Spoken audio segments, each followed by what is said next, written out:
Welcome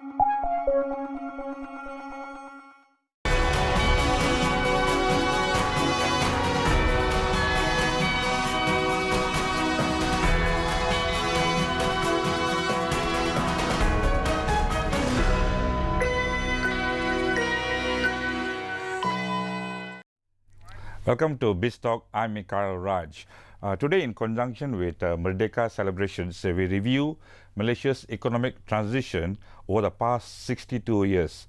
And Malaysia has had immense challenges along the way, both domestic and foreign.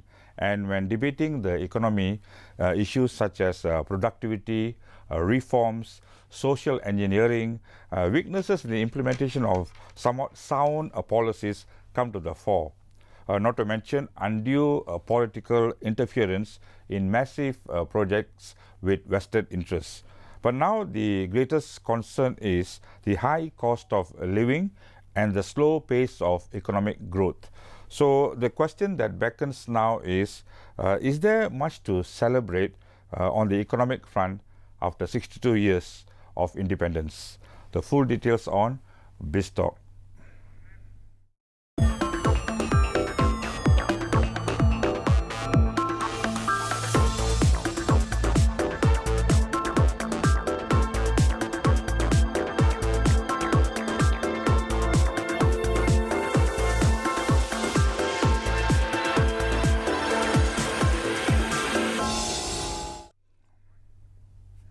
Welcome back. For more on Malaysia's economic transition since Merdeka, we have in the studio Professor Tan Sri Dr. Lin Sian.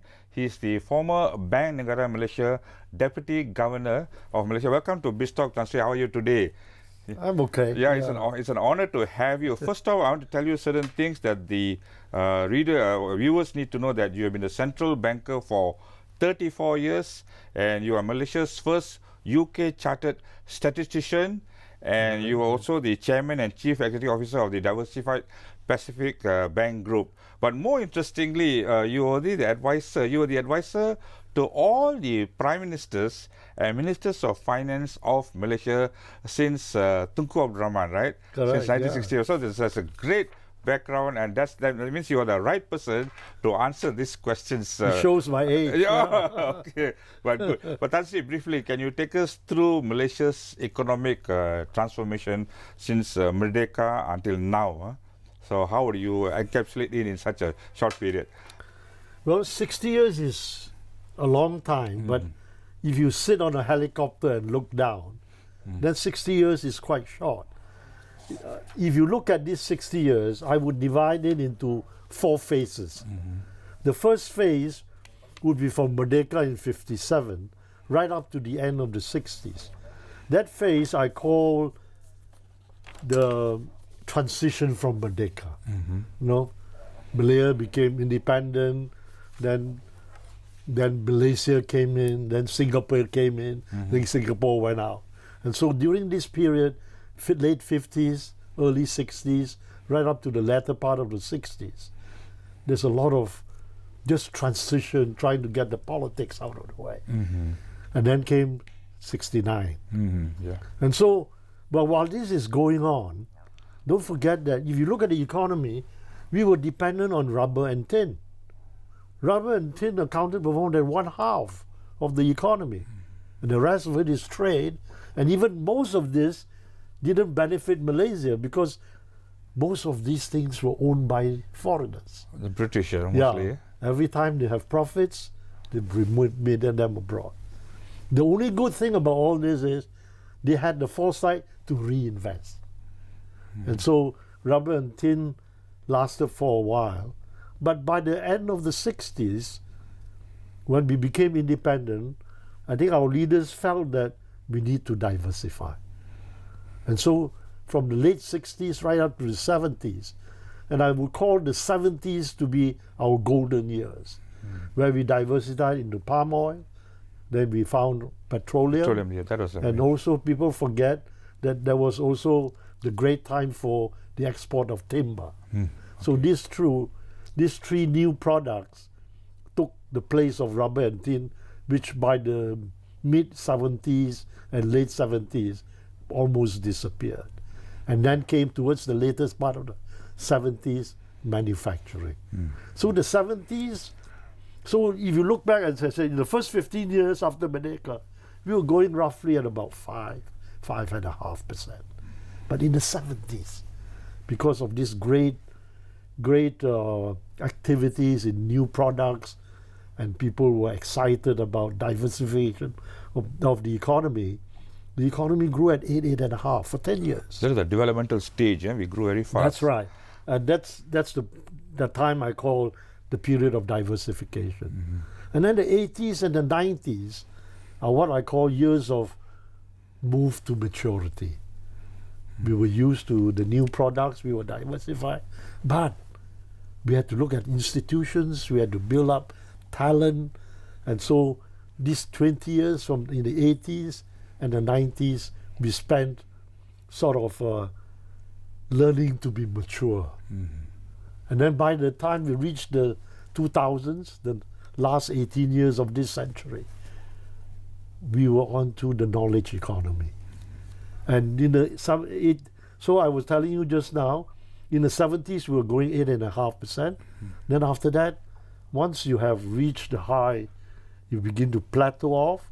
We were growing at about 7, 6, 7, and by the time we came to this decade, we were growing at 5.5. So the current rate about like 4.9 and 4.8, is that okay for the economy at the stage that we are in right now? No, I don't think so. Oh, I think the economy, 60 years in the life of an economy is young. So there's a lot of potential. But potential has to be harnessed, have to be promoted and fostered. Unfortunately, if you look backwards in the 70s, 80s, 90s, our potential growth was close to 10%. But we were already growing close to potential. As we became more mature, the potential began to fall. Today, our potential is not more than 5%, 5.5. So we are very close to potential. But this potential is not static. It is dynamic. It can be raised. And I think the reason why I say we could do much better is that we need to raise this potential and push our economy, push our talent pool to take advantage of it and raise the rate of growth. To push the economy, the question is, there's been much rhetoric on the question of productivity and economic reforms. Are we still lacking in this area of productivity to the extent that it has affected our regional, our global competitiveness in what Malaysia is today, right now? People forget that when you were growing after independence, we were running on two legs. One leg was population. The population was growing very fast. The second leg was increase in productivity, right? So the two legs, that's why by the 70s, we could go at 8.5%. Okay. But if you look at the latest numbers, I was shocked. In the 1950s, when we were independent, the fertility rate of our female population was 4.5, 4.4. That means there are 4.4 kids. Today, it's 1.9. You need 2.1 to sustain the economy, to sustain the population, which simply means that we are now running on one leg. The population doesn't grow fast enough and not augmented enough by skilled labor to make us run that leg. The leg is almost paralyzed today. So that's why you're talking about skilled labor and running on one leg. The other thing is that when you're taking the conditions right now, have we gone too far in depending on excessive foreign and cheap labor, cheap land, and then we are dependent on conventional manufacturing systems? Is it a high time for the government to move back from importing low-skilled labor? And can we do it because they're already here, there are too many of them, there's no way to turn back? No, I don't agree. I think this is one of the things that brought us down, importing enormous amounts of unskilled labor. It depresses our wages. What is more important is it prevents us from going up the value-added ladder, you know. And this is not good for us. And there's always a way out. I'm one of those who, for the last 10 years, have been advocated, very unpopular, advocating that we should stop this flow of labor. But we need a plan. You cannot, I agree with you cannot just stop it like that. Have a 3 to 5 year plan. Tell the people who are using unskilled labor, imported labor, by year 5, 0. And so in the meantime, they will plan. Government on its part will help them with innovation, using AI, artificial intelligence, using robotics, and what is more important, using technology to bring us up the ladder. So what happens is, we don't need all these unskilled labor. What for? They are meant for people like in Vietnam, which are trying to grow, in other places, like Cambodia and all that. You look at China. China is already moving up this skilled labor ladder. They have already passed on all the unskilled labor stuff to Vietnam, to the Philippines. So do I take it that there's been more rhetorics on embracing digitalization, AI and innovation? Because I also read a report that only about 30% of our public listed companies actually have embraced innovation. Now that's not good news when you're talking about retaining or advancing our competitiveness and all that. So what would be your advice to the policymakers as far as pushing the digital economy among Malaysians, you know? Okay. I was talking about just now, we're running on 2 legs. Yes. One leg is paralyzed now. Yeah. So the other leg is productivity. So if you want to grow and reach developed status, we need to increase productivity. We need creativity, we need innovation. And digitalization is part of it. You mentioned 30% digitalization in the economy. I think it's much lower than that, if you ask me. If you look at the banks, right? Everybody goes to a bank. You look at your own bank.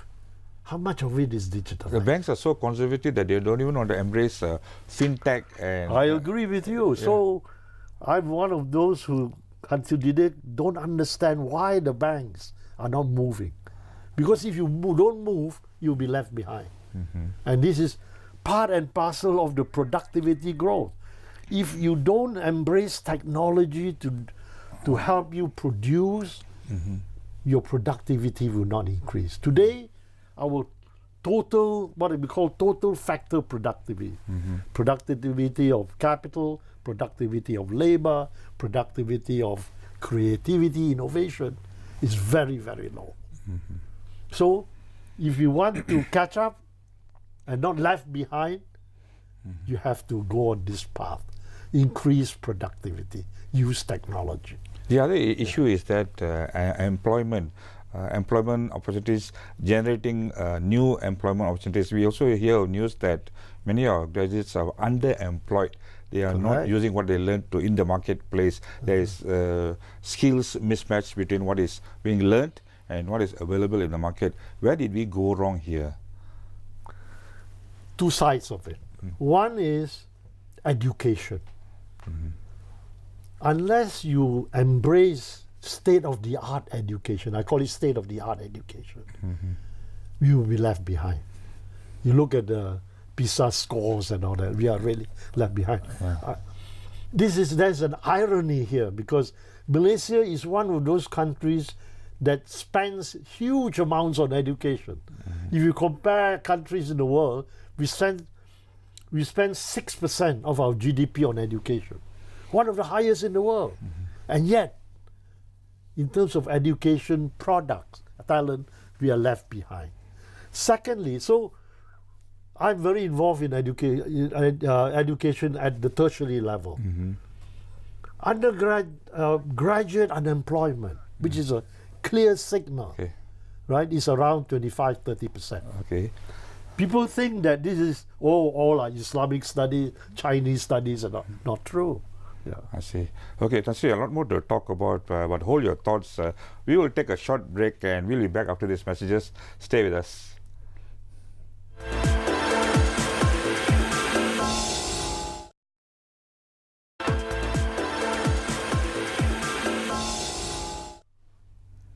Welcome back. We are talking to Tan Sri Dr. Lin Si Yen. He's the former Bank Negara Malaysia Deputy Governor on the Malaysian economy, current day challenges and those that lie ahead. Tan Sri, you are talking about education and the importance of education for the country to advance, to move forward amid the current day challenges. So as I was saying just now, a clear indication of where we are in education is reflected in graduate unemployment. Yeah. So graduate unemployment today is not confined to just the liberal arts and things like that, religious studies. No. I'm told that the figures for engineers, for example, are as high as 25, 26% unemployed. Same with lawyers and even doctors. So something is wrong. And whatever talent we have created, they leave the country. So as a result, this is the result of mismatch. You mentioned earlier, this skills mismatch of skills. Yeah. But the other part is also important. The other side of the coin is the economy is not creating enough high value added jobs to absorb that. And that's why productivity is important, you see. Yeah, we have to go up the ladder. That's why we have to get rid of all this unskilled labor. We produce gloves. All these gloves are packed. We use unskilled labor to pack them. Why? We can use machines. And government has the role to play here. The government has already done so, set up a soft loan for people to help people automate. That's good, you see. But Tan Sri, while you're talking about that, do we need, we've talked about economic reforms, we've touched about economic reforms, and the economic reforms were called in during the manifesto of the Pakatan Harapan government.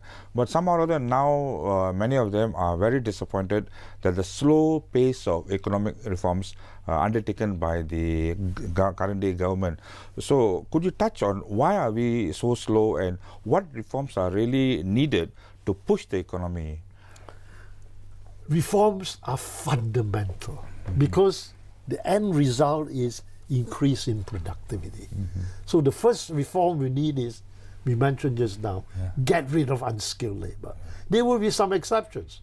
For example, if husband and wife work, we should allow maids to be imported. So there will be exceptions. But most of the others, like construction, but like plantations, we should use technology to raise us up the ladder. That's the first thing. Second is education. Education is at the heart of productivity. You see? So we need to reform our education system right from scratch, from kindergarten right up to university. You almost need a revolution to do that. Yeah. And I think it needs enormous amount of political will. We need a well-defined plan to do this. The main thing is Malaysia has done this before. In the 70s, we diversified where we didn't have the expertise. We brought expertise from abroad. Why not? Right? So long as the country benefits, we should get the best expertise there is. Preference to local expertise. If not, we borrow expertise from abroad. What's a few years in our lives? Reform is important. We must put it front and center, because at the end of it, without it, we cannot raise productivity. Because I also remember when you're talking about reforms in the mid-80s when there was a recession and the government and the Prime Minister then was the current Prime Minister, he liberalized foreign equity guidelines, and there was a huge inflow of foreign direct investments into Malaysia. See, so right now, is there something we need to do to liberalize our investment rules to really bring in FDIs, because we are competing with regional economies? You see, the third thing we need to reform is, it's my specialty, the exchange rate. I think there is a misunderstanding among politicians and a lot of professionals that a cheap exchange rate is good for us. Rubbish. You know? But we are an export-oriented country. This is the trouble. Let me tell you. Palm oil. The price of palm oil, we have no say. We are price takers. Palm oil. The second one is what is it? Commodity, is it? Or No. Besides palm oil, we are petroleum. petroleum, yeah. Okay. We are price takers, right? Especially now. Manufacturing. Most of our manufacturing, we are value adders. What does the price do for us? On the other hand, imports. Everything you look around Malaysia, especially capital equipment, we import them. By having a cheap exchange rate, you increase the price of investment. That's one of the reasons why capital expenditure is so low. There are other reasons. One of the reasons is you talk of foreign direct investment. If I were a foreign direct investor, I bring in $100 million, but when I take it out, if I'm successful, I'm taking out depreciated ringgit. That means I have to earn much more ringgit to take out the same amount. That discourages me. You see? But then we are in no position to determine the value of the ringgit. That's why we come back to this. Yeah. We need, but first two things. One, we need an exchange policy that keeps the exchange rate stable. If possible, crawling up every year 1-2%. Secondly, in order to do that, you have to reform the system. You have to reform. Every thing comes back to reform. But even though we are in a global, the global context, and our ringgit is floating, and we are subject to the vagaries of the international marketplace, how do we actually raise the value of the ringgit? Reforms. Reforms. Yeah, this is the key thing. You know, the idea is to get away from the idea that cheap exchange rate benefits. I can talk for days on why a cheap exchange rate doesn't benefit. Okay. Right? But what is important is we should keep the ringgit stable, and we can do that with reforms. If we reform the economy, we are productive, we can keep the exchange rate. There's no problem whatsoever. Since you're talking about reforms and all that, I want to talk about the role of GLCs. Again, this is part of the problem. And also monopoly, they're still in the system. Exactly, yeah. I think the most important is they crowd out private enterprise, yeah. Right? If I was starting a business, or if I own an ongoing business, if a GLC comes in, I can't compete with him.